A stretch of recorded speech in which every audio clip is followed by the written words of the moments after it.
Taylor, you guys good to go? Yep. Okay. Yeah, so it was me, Kirk, Janice, and ETHDenver, one of our Solidity devs, and of course Alex and Chaz. They were both there, and we had a fantastic time. We met with a lot of potential clients, including one insurance company who's expressed some interest. We talked to a lot of L2s who are interested in getting us to deploy on them, and there's definitely some incentives that we're currently discussing with those guys to see what we can make happen. We went to probably my favorite event there was the Unstable Summit. That one was absolutely full of people talking about RWAs. Everyone and their brother was talking about how RWAs were going to revolutionize the stablecoin sector, DeFi as a whole, cross-border payment solutions. It was truly fascinating. Made a lot of new friends, had a very good time, and saw the potential for some unusual use cases of Resonate. I'm not going to get too in the weeds on that because that's something we'll talk about, probably not even on this call, but much later.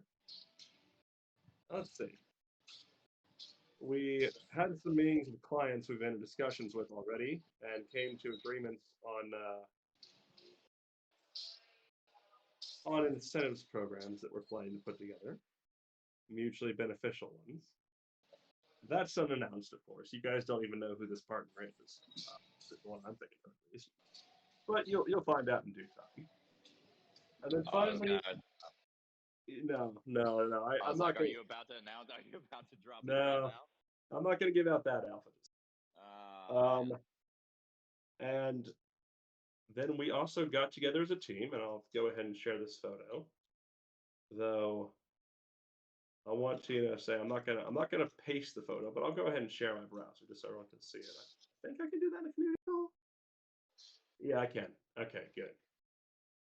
Yeah. So we all got together as a team. Can you all see that? Yep. Yep. And went out and got steak. And a lot of people ask if if the team is doxxed. So all of us actually have been doxxed 5 times from today. Yep, there's Rob right there. Smile on stage. There's you. Chaz and Alex. So yeah, we are all doxxed. Yeah. Yep, nothing to hide. No, the steak was quite nice too. Yeah, it was really good. Janice and I split that dry aged ribeye, and very good. Ooh, yep. Kirk and I split a tomahawk as a tomahawk. Yeah, cowboy tomahawk. Jesus, man, that 32 ounces of steak was hard to eat. Just so much. Yeah, so great. It sounds like ETHDenver. One of my takeaways from ETHDenver, just in general, was the focus on modularity and everyone building. Having an emphasis on building the modular applications and things to enable those kind of things. And I think that synergizes super great, with what we're building. Revest has been a champion for modularity with the NFT design since the beginning. So I think there's a lot of alignment and sounds like lots of great meetings and BD happenings at Denver. So I guess I started with that because I saw it on the Feb recap list and didn't see its own thing too. But I guess let's do the February recap. Rob, now we've kind of covered Denver. Go ahead. Let's give us a little recap on what happened in February. So I think the main thing that we saw this month, besides Denver, and some other stuff that I'm going to get into later with the development of a new product that none of you have heard of, though I have hinted at it a few times. The biggest announcement we made this month was Pendle. And we've been working on that deal, for a few months. And it finally came to fruition a few weeks ago. We're excited to be working with those guys. They're a really cool group, and it's nice to finally see that relationship moving from being almost a competitive one to a collaborative. Because I mean, what they've done with PTYTs is really quite impressive. I'm glad that we've launched our first experiment. I'm pretty sure it's not going to be the last. As we figure out, okay, what is the best possible way to use Resonate with Pendle. But we saw the juice that they were doing on those eigenlayer restaking tokens, where it's like, ooh, that is impressive. Let's figure out how we can finally make some friends.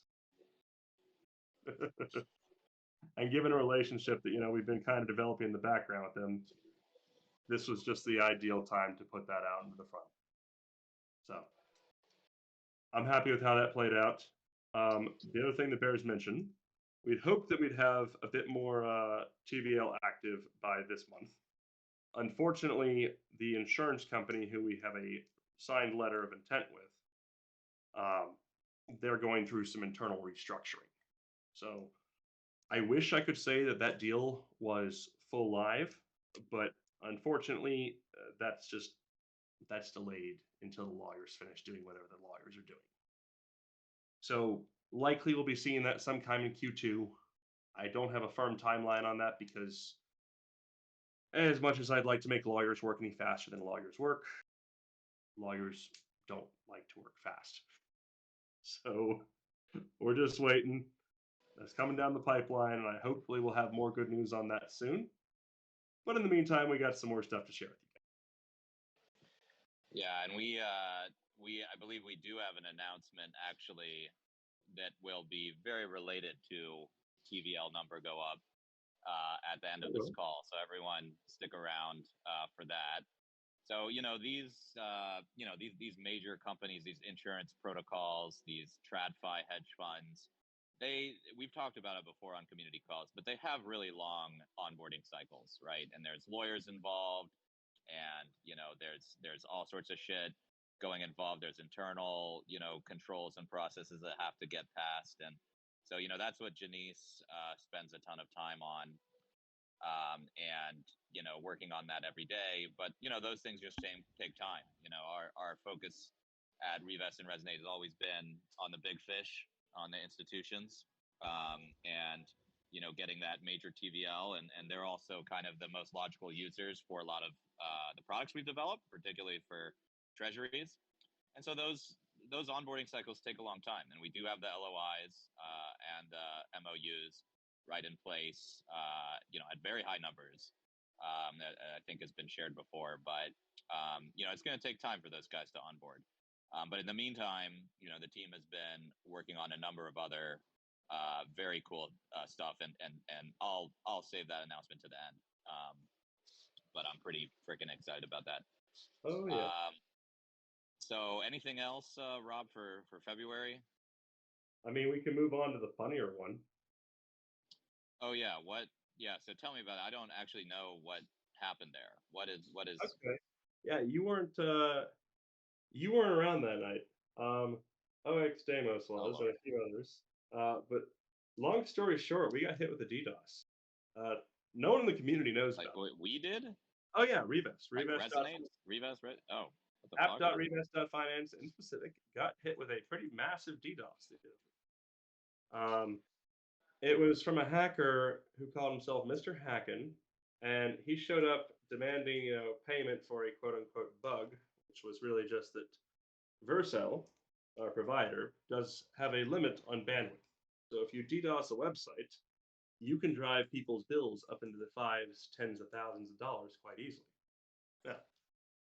We moved quickly, so he only managed to hit us for about 500, which Vercel, to their credit, has since agreed to comp us. And we got the website offline. We told you guys it was for maintenance. It was not for maintenance. We were actively under attack. But what ended up happening is we ended up finding a very clever solution to this problem that completely defanged the attack and made it 100% useless. I won't get into the specifics. It involves Cloudflare and clever arrangements of systems. to prevent these sorts of attacks from working. But a few days ago, the hacker came back. And I'm just going to go ahead and share this screenshot because I had a lot of fun with this. He showed back up, and I'll just kind of let this whole thing speak for itself. He hit us for 20 terabytes, and it didn't cost me a penny. Like, the man hit us for 20 terabytes in the span of an hour. Had we been exposed, that would have cost us $5,000. Unfortunately for him, it cost us nothing. And so I hope the community enjoys this as much as I did. Okay, nice, well played, sir. Thank you very much. It was an enjoyable experience. I'm the captain now. Oh yeah, we literally had to just censor that part because I have to maintain a certain level of professionalism, and what I told him to do to his own relations was definitely not professional. But that was a good time. All right. So that was pretty jam-packed events there. Okay. So before we move to the AMA questions, I actually have one question.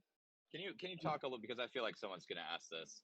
Can you talk a little bit, Rob, about what what the community can expect out of this Pendle partnership? Is it going to be, like some joint products? Is it going to be cross promotion? Like what does this entail? Yeah. So it's exploratory at this stage. We're trying to figure out, okay, we built this product. What kind of demand can we see for this? Right now, our thinking is we've tried PT, and we also want to build some YT stuff, because the YT is where a lot of the speculation is going on right now. And as we know, crypto is very speculatively focused. So PT was an interesting place to jump off. YT will probably be our next lineup. And yes, it'll be cross promotion, but at the end of the day, we're the ones who are building on Pendle. They're not so much building on us. So we'll be doing the technical work, and they'll be helping us promote that integration. That's what the community can reasonably expect. Yeah, cool. Yeah, so we'll look forward to hearing more about progress on what we're building with them. That'll be really interesting to watch. There's a lot of attention towards Pendle, and there's a couple of things Pendle do very well, which we in our V2 are actually going to be emulating. I don't want to tease that too much, but we're taking a page perhaps from incentivization, right? Pendle has been very aggressive in incentivizing their products with their own token, which can be a bit of a double-edged sword, but it's worked out really great for them. And I think in such a new market, where we're looking to bootstrap TVL and onboard, new users to these types of products, which are also very new. The yield futures, principal tokens, yield tokens, FNFTs, incentivization may be a really good lever for us to pull. So we'll be talking more about that later, but that's something the community should keep in mind, and the community, should sort of opine on as well. I think at some point we'll really want to bring that discussion to everyone. But anyway, let's go to some of the AMA questions that you guys have submitted. So first one, how long was this Pendle partnership? I think you hinted at this, Rob. How long has this been in the works for?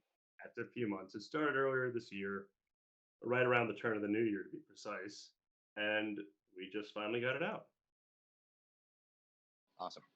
So another question is, I think this is about DeFi Llama. So I guess when we see the DeFi Llama TVL, like what are we looking at? Are we looking at Resonate or Revest or both? Or Yeah. So when you look at DeFi Llama, what you're looking at is the Resonate TVL is just Resonate, and the Revest TVL. A lot of people think that includes Resonate, but because we designed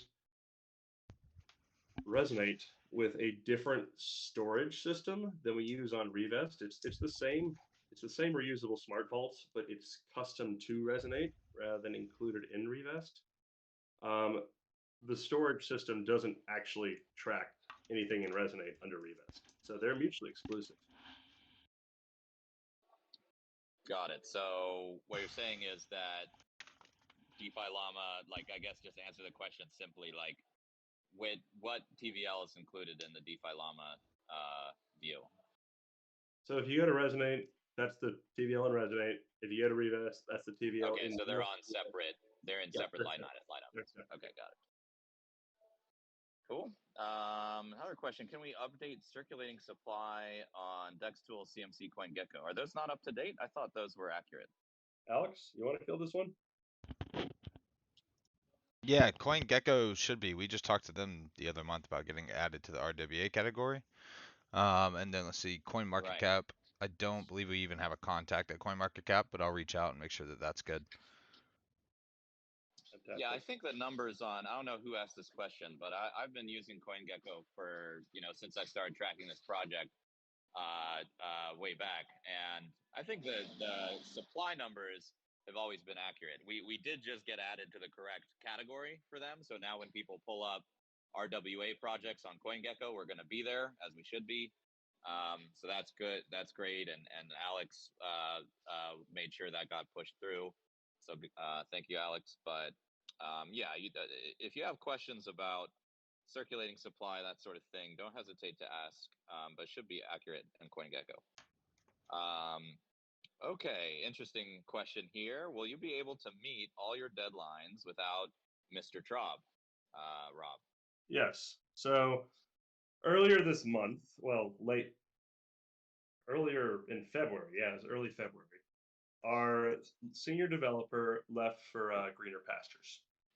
Now, I'm not going to get into details. I think it was, at the end of the day, a mutually beneficial separation. He wasn't happy here, and sometimes people just grow apart. That's a normal part of life. He and I are still, I don't know if I'd say friends, but at least acquaintances. I played cards with him the other day. I played cards with him pretty frequently. But I'm not going to get into the details of that just because of professional obligations. Now, in terms of are we going to meet our deadlines? Yeah, we're on track.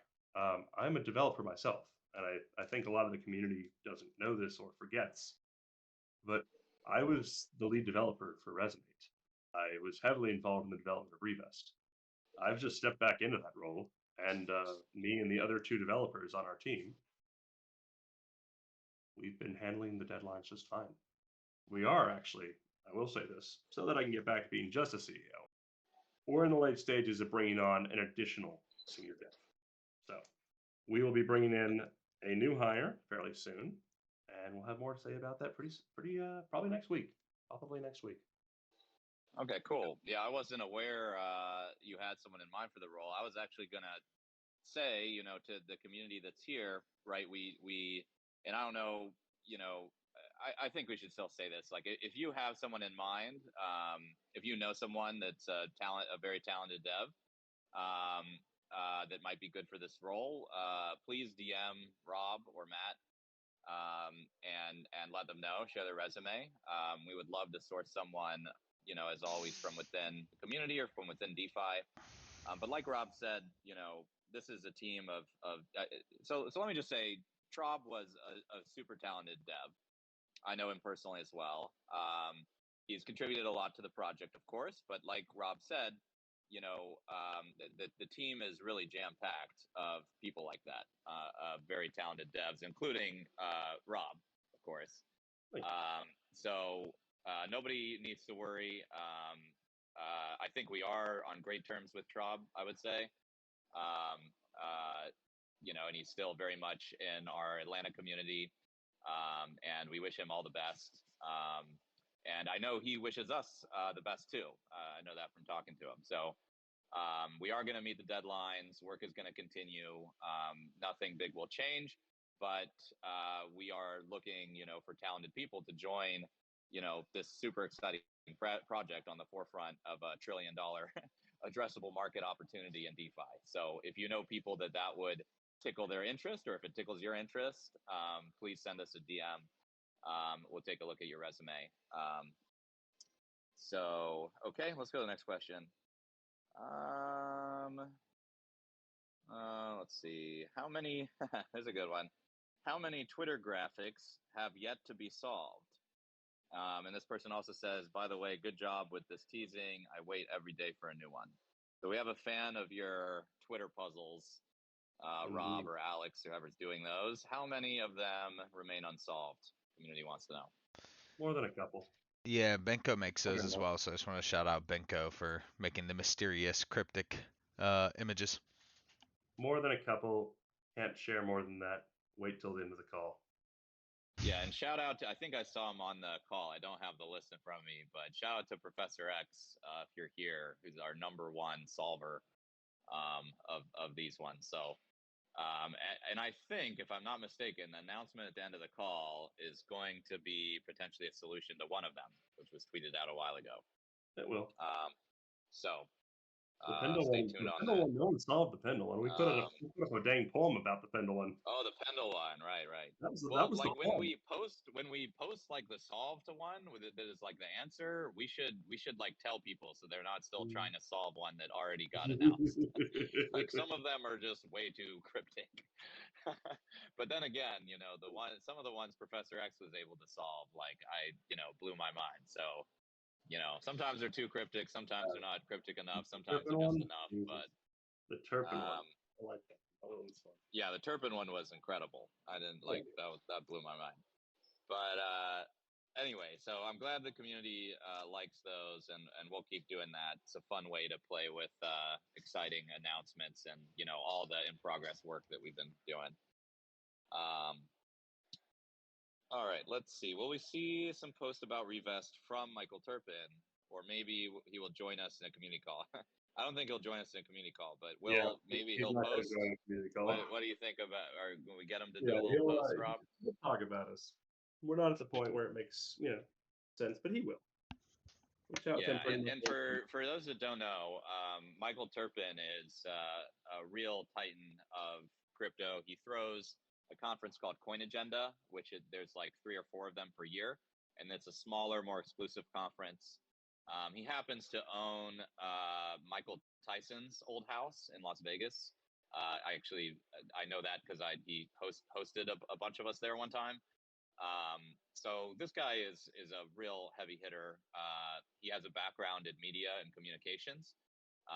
He was one of the first investors in Axie Infinity. If you guys remember that. So he had made his money before then, but he was also a speed round investor in Ethereum. Oh, well, there you go. Yeah, that's a better example. So, so this is a guy who, can really move mountains. We announced him as an advisor a few months ago.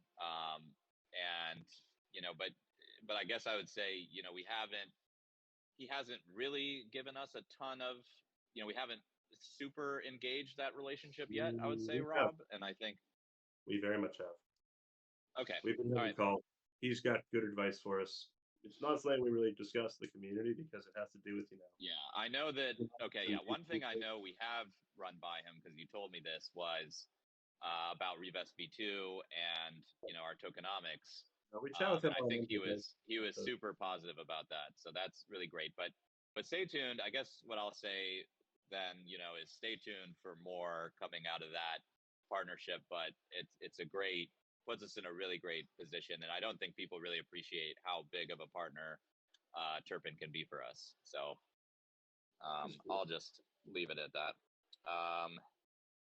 Is your target to find new investors for Revest, or just find new partnerships with focus on institutions to earn fees and revenue? I think that's a good question, Rob. If you want to take that. Yeah, we're not interested in pumping the price through crypto.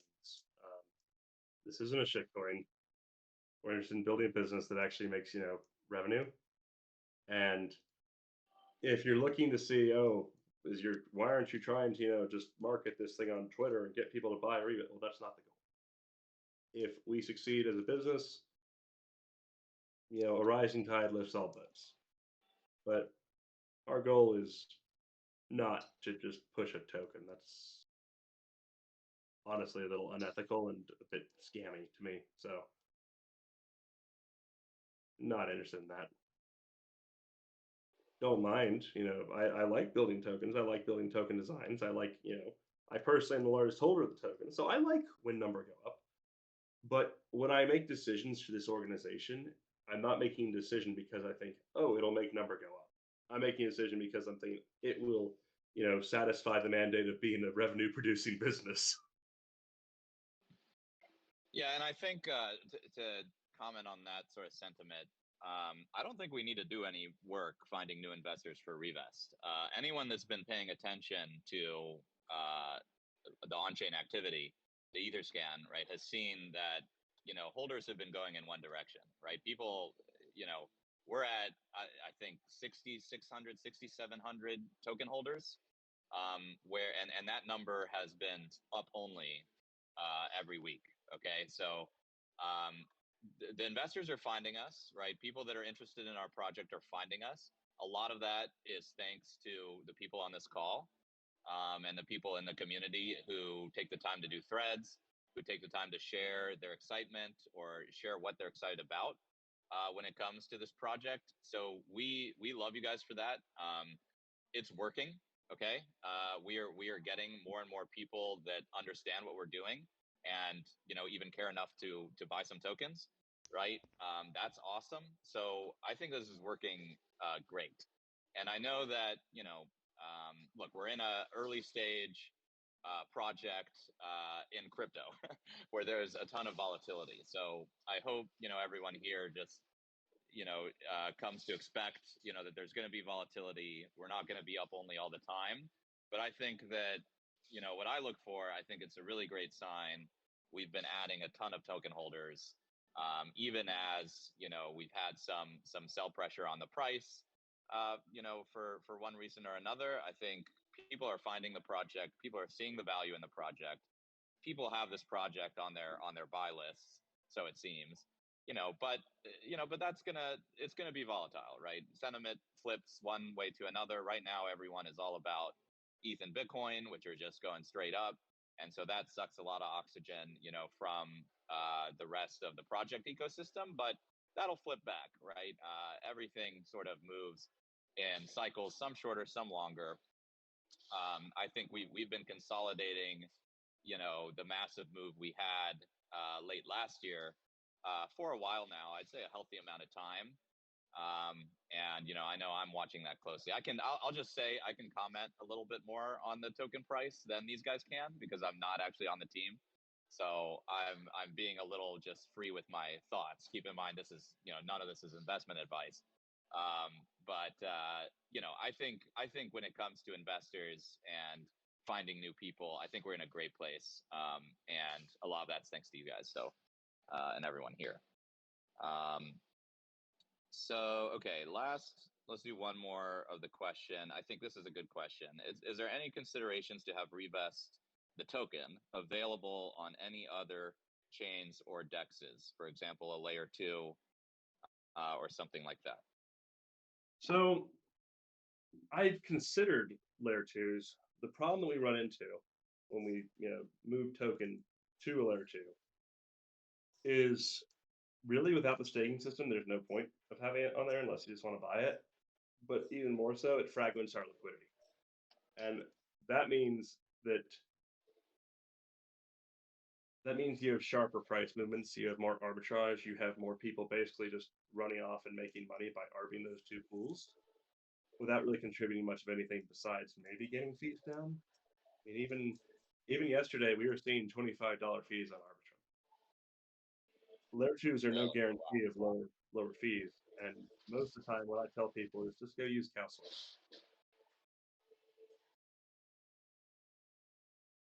You tell just use what?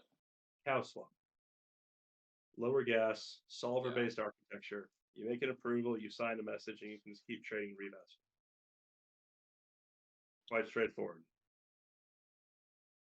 Yeah, and I mean, CowSwap, I will say there's like no real free lunch. Like what CowSwap, still when fees are high, you're going to get kind of less of the token. You can do the transaction gaslessly, it's true, but You know, that kind of gets factored into their solver.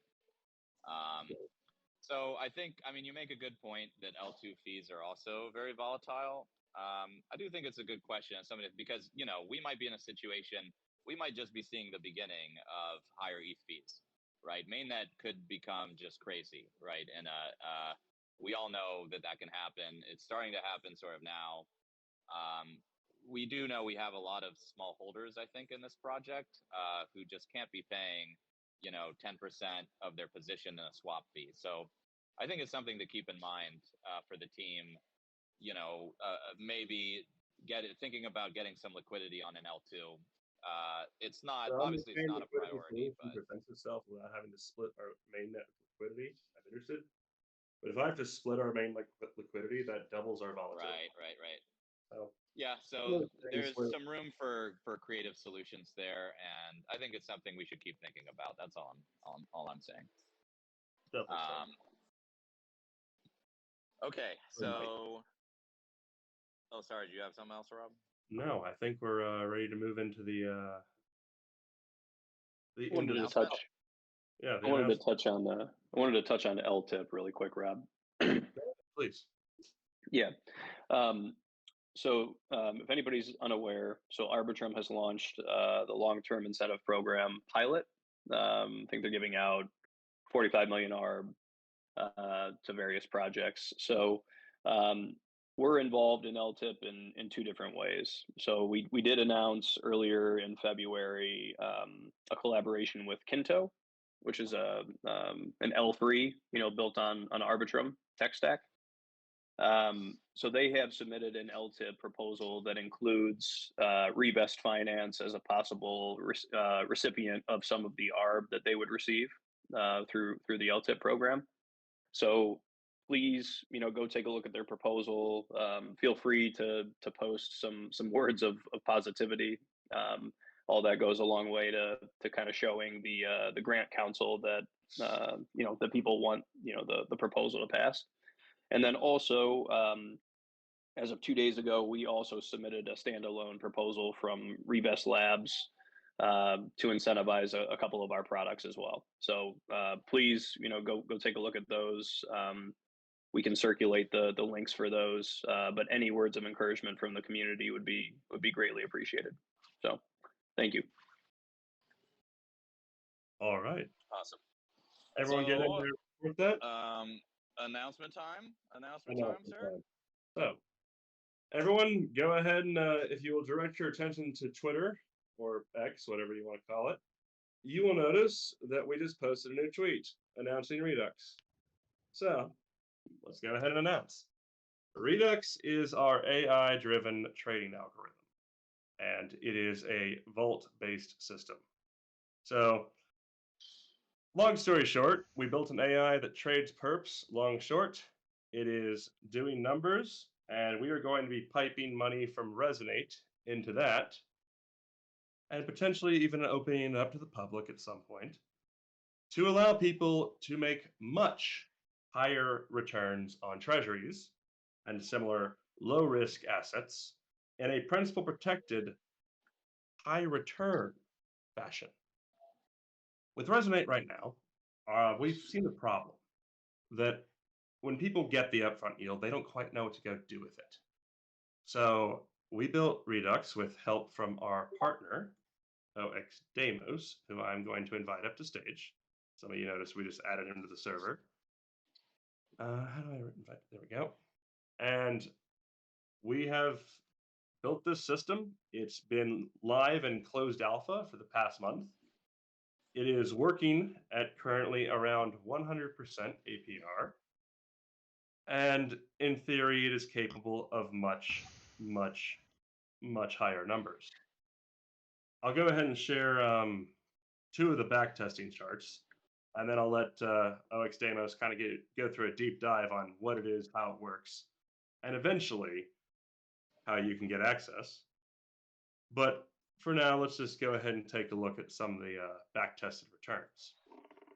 Now, this thing, it is an AI. It's been trained on perp trading model data, and it understands what makes a good perp trade and a bad perp trade.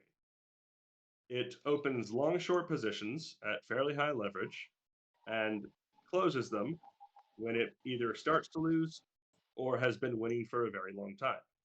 Got about a 25 to 30% hit rate currently. The ETHDenver can correct me on that if I'm wrong. And as you can see here, based on the backtesting data, and we will be sharing these graphs, it is outperforming Bitcoin from the sample that we measured up to the beginning of February. So from the end of November, you can see that it outperformed Bitcoin like crazy. Now, this is just one of the combined portfolio models. It uses a whole bunch of different assets, and this is one set of assets. I would say that this is a conservative graph based on some of the charts that I've seen, and I'm going to go ahead and underline that by showing the multi-asset. So brace yourselves. That is the actual performance of, I believe, Deimos, this is the mainline model, correct? Yes, that's correct. Okay. As you can see, this thing is doing numbers. We can't guarantee it'll keep doing these numbers. We have no clue if it'll keep doing these numbers. But so far, so good. Deimos, you want to take over and get a bit more in depth on this thing? Yeah, happy to, because I'd like to say, you know, we have some idea and we have some intention that it keeps doing numbers similar to those, but obviously we can't predict the future. So a few things, and first, thanks to everyone for letting me join. Really excited about this project. Have been working on it pretty extensively, and I think Redux is perfect landscape to bring it to life, and especially bring it to the larger crypto community. So a few things I want to dive into a little bit that Rob touched on. Number one is hit rate and how we think about building these types of strategies in crypto markets. So this can be a kind of counterintuitive point, but Rob mentioned that the strategy has a hit rate of around 33%. And the reason why we built it with this approach is that having strategies that really shoot for a very high hit rate, you know, like imagine a strategy that hits 9 out of 10 trades that it makes, those become very difficult strategies to sustain, and they're frankly hard to find to begin with. If you can imagine, you know, a programmatic strategy that can be right 9 out of 10 times with any sort of reliability in a world where markets are unpredictable. So rather than trying to do the impossible and build a machine learning system or AI system that can predict the future and have something like an 80 or 90% hit rate, instead what we do is we focus more on the payoff function. Because at the end of the day, your trading performance is a combination of your hit rate and then what you make when you win and what you lose when you lose. And so what really sits at the heart of our strategies is a very intentional and intelligent payoff function. So even if we have a 33% hit rate, this can be a very successful strategy because the payoff function is a significant ratio to the in favor of the profitable trades, basically. And so if you take, for example, some of the charts that Rob showed you, even with a 33% hit rate, if I am winning $5 for every dollar I lose, a 33% hit rate can be a very profitable strategy because, you know, for every 3 trades, I'm getting 1 right, I'm losing $2, and I'm making 5, right? And so the different strategies that we have in rotation right now are all largely these kind of high payoff, modest hit rate type strategies where we typically see performance from an accuracy perspective somewhere between 25 and 55% hit rate. And then, like I mentioned, we're really focusing on cutting those losers early and accurately and letting the winners run out such that we have really high payoffs on the winning trades. It's also important to note that this is, the cohort that we have in deployment right now of trading models is really just I wouldn't say the first, because they're the product of a lot of models before themselves, but they're the leading cohort of what will hope to be many more to come. And these different types of trading strategies will have different features. We might run some that have call it like a higher hit rate, but more balanced payoff function. That could look something like we're winning 65% of the trades, but our win-loss ratio is essentially equal, where we win the amount that we lose.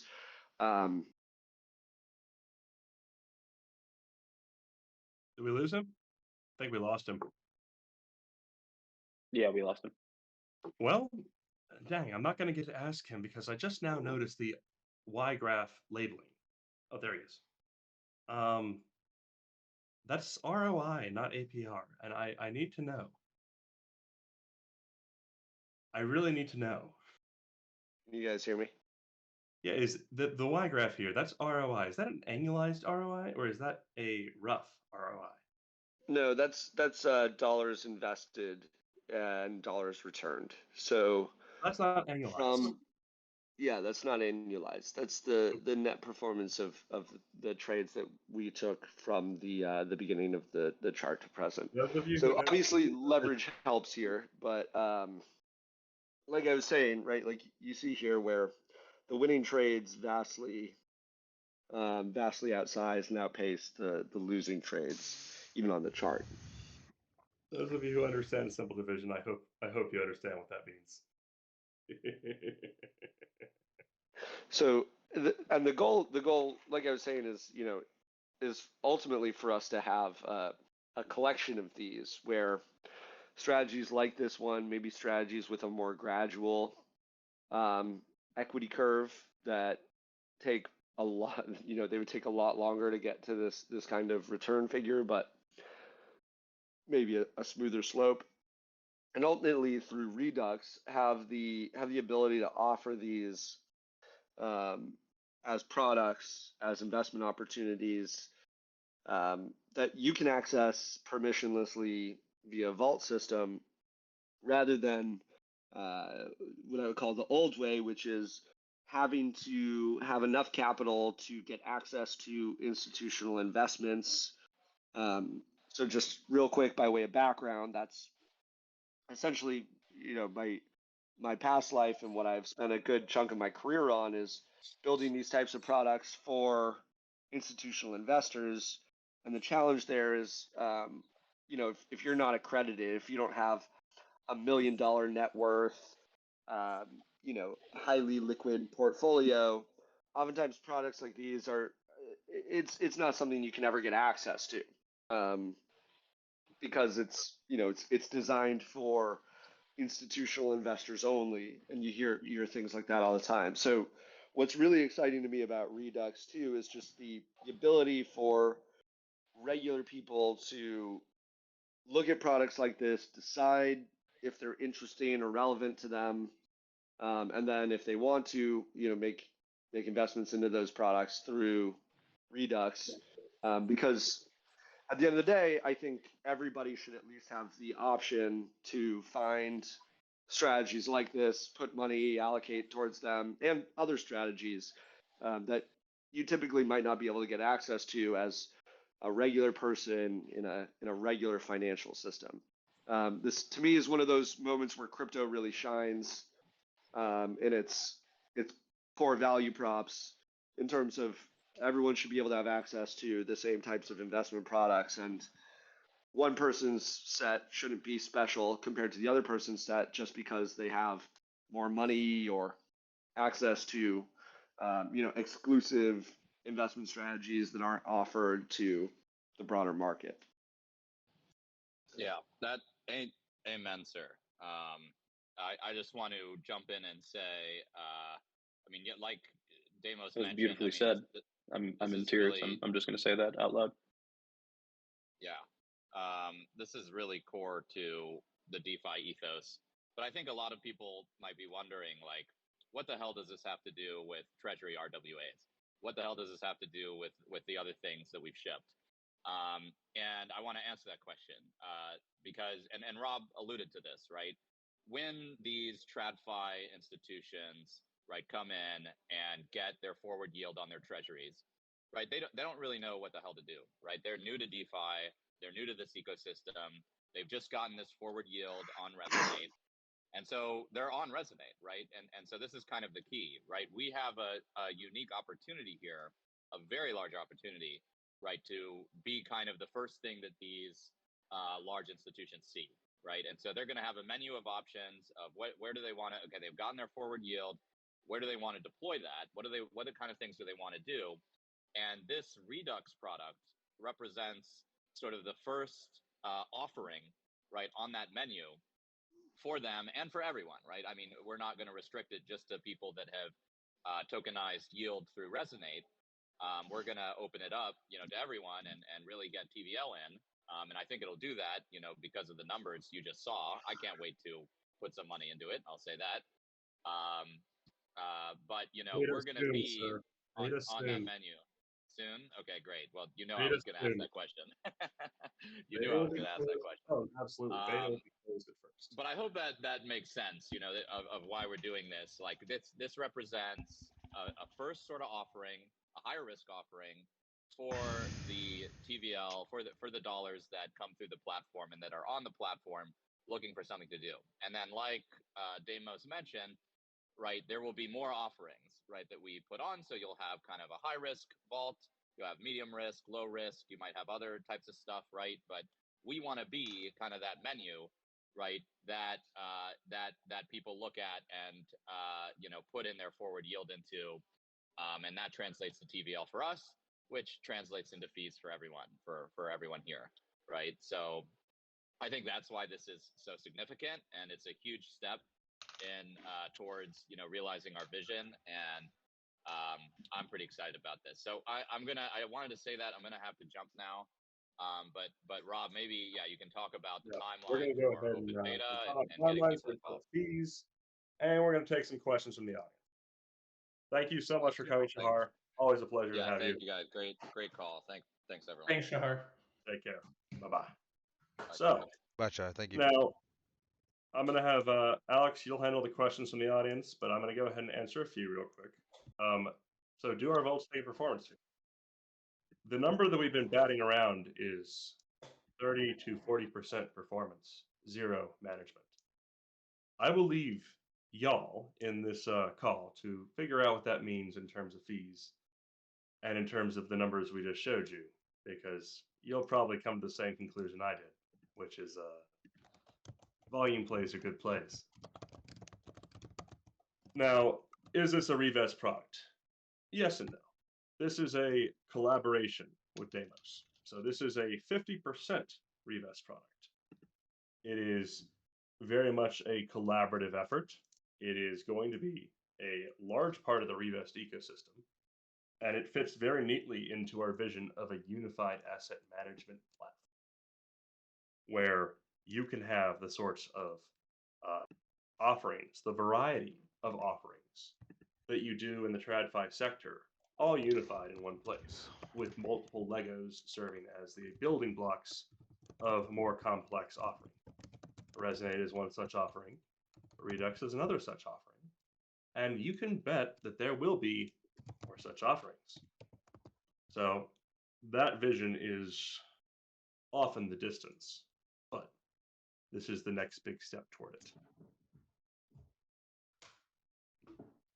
Now, if you've got questions about Redux, hit us.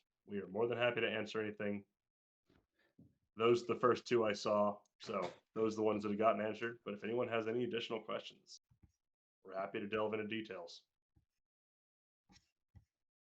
Yeah, guys, so we went ahead and answered a ton of questions just about general Revest updates earlier. So right now, in specific Redux questions, we great. You can drop them in here into the AMA questions channel or into this community call chat, and we will go ahead and field some of those now. So if you've got any, go ahead and type them. I see some people typing, so we'll wait here a minute. But I just want to reiterate, well, I know Shahar's already had to drop, but appreciate him coming on here and moderating. And his last point, I think, was a very important one to help everyone understand how Redux fits into the rest of the Revest finance ecosystem and how that's the logical next progression of the product suite that we have planned. So for now, there's no token planned. Who knows what the future holds? I have no idea. But for now, we are working on the Revest token. Yep. Good question, though. Looks like we've got someone else typing. Oh. On which basis does the trading strategy work? Amos? Yeah, that's a great question. So right now, the current flagship strategy is basically using a series of technical indicators.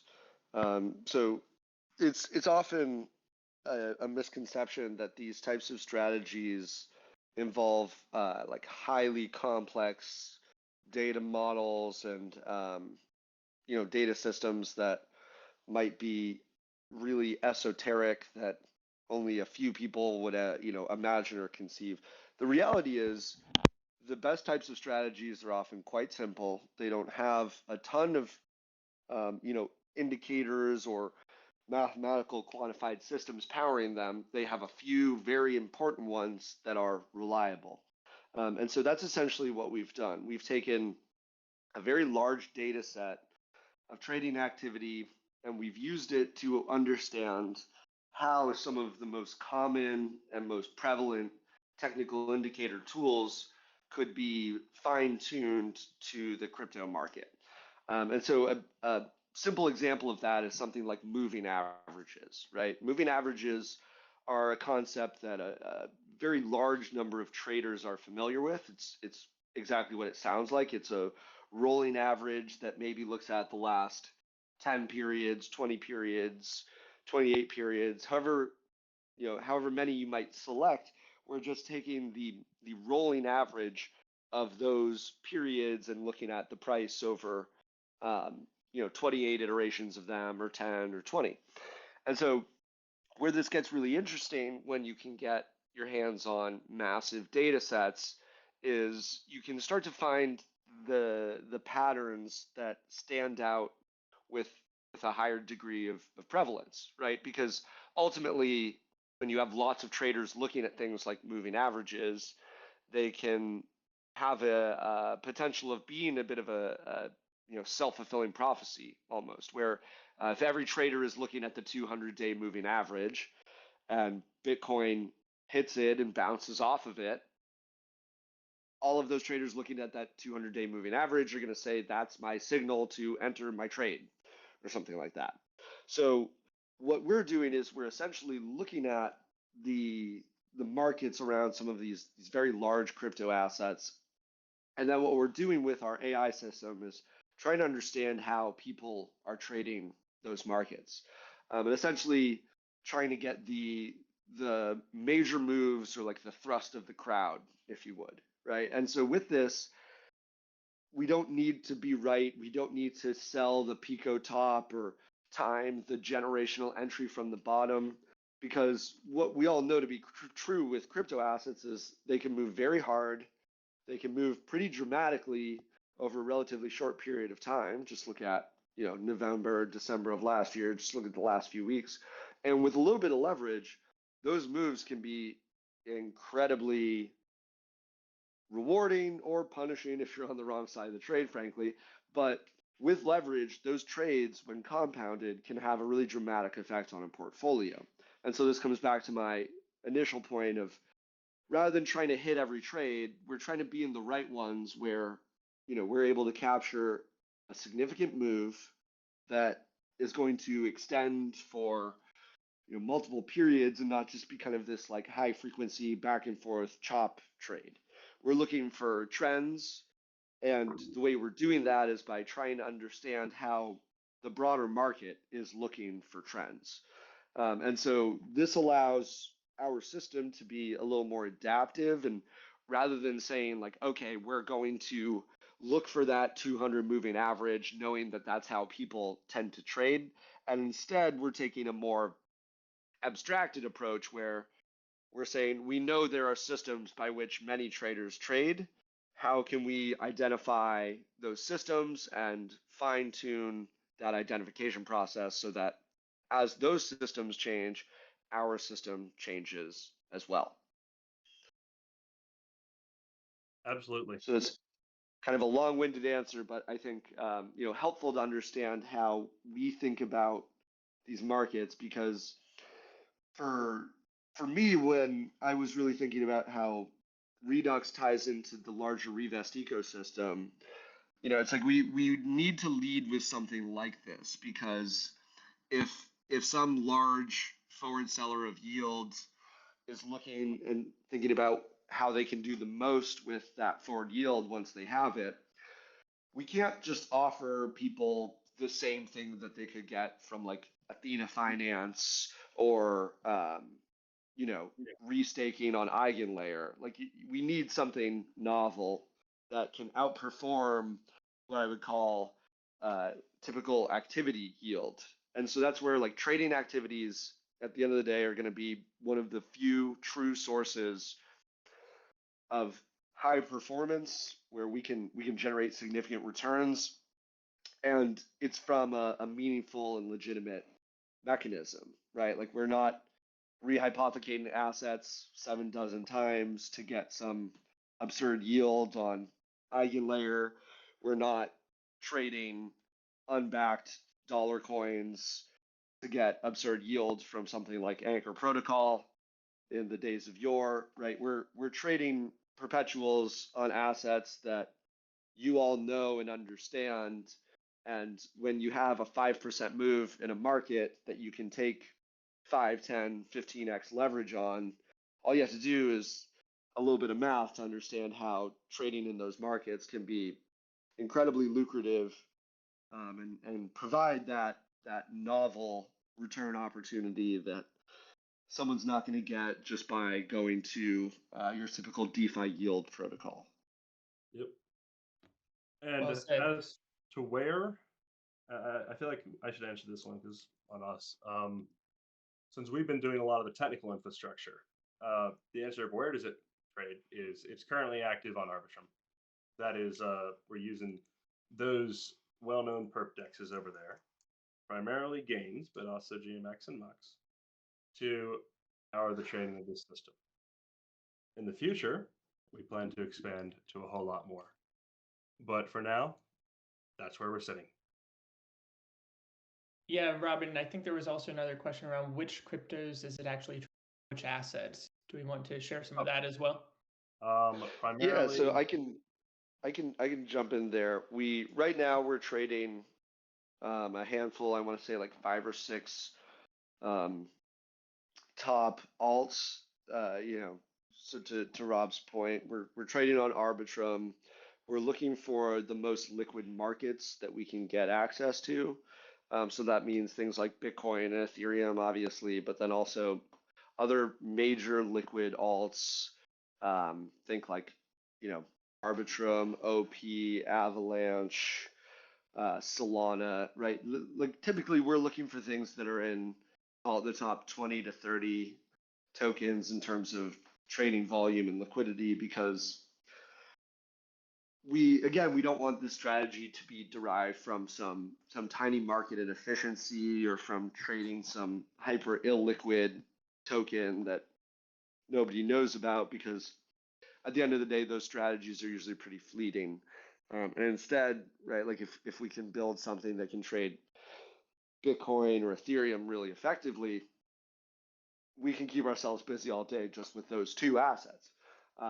There's obviously some upside that you can get by trading smaller assets that move even more, but again, keeping that principle in mind of we want to be focused on the top of the market where most of the trading activity happens, and where we are not too sensitive to how much trading volume there really is, right? Like if we are in a position where we're moving the market for Bitcoin perps, that'll be that'll be a victim of our own success at that point. We'll be trading a lot of Bitcoin perps.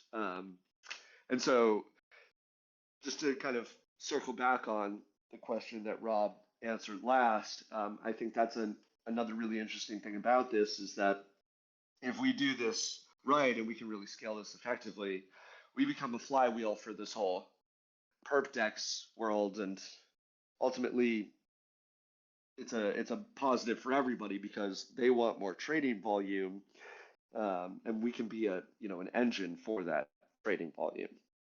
Exactly. And do you have anything to Shaning's latest point, momentum trading and how trading algorithms in the long run generally start to break down? I believe there's actually a pretty good example of what we do when a trading algorithm stops performing just in like the past 4 weeks. Yeah, no, and that's why it's super important that this is a dynamic and non-deterministic model, right? Because that was exactly what I was getting at when you think about these things like that 200-day moving average that I mentioned, right? First it's alpha because somebody notices that it's accurate or it has some bearing that's useful on the market. And then eventually it becomes beta in the sense that everybody knows about it and it just becomes the market performance. If you trade it, you get the same performance as the market, basically. And then it becomes played out. It's beyond a self-fulfilling prophecy and it's basically useless.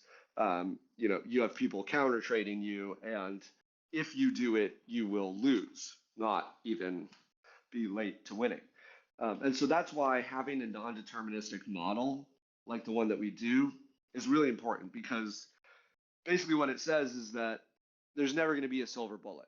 We're not in the business of trying to make silver bullets because it's not possible. You're never going to have one model that just works and works forever and never has to be adjusted.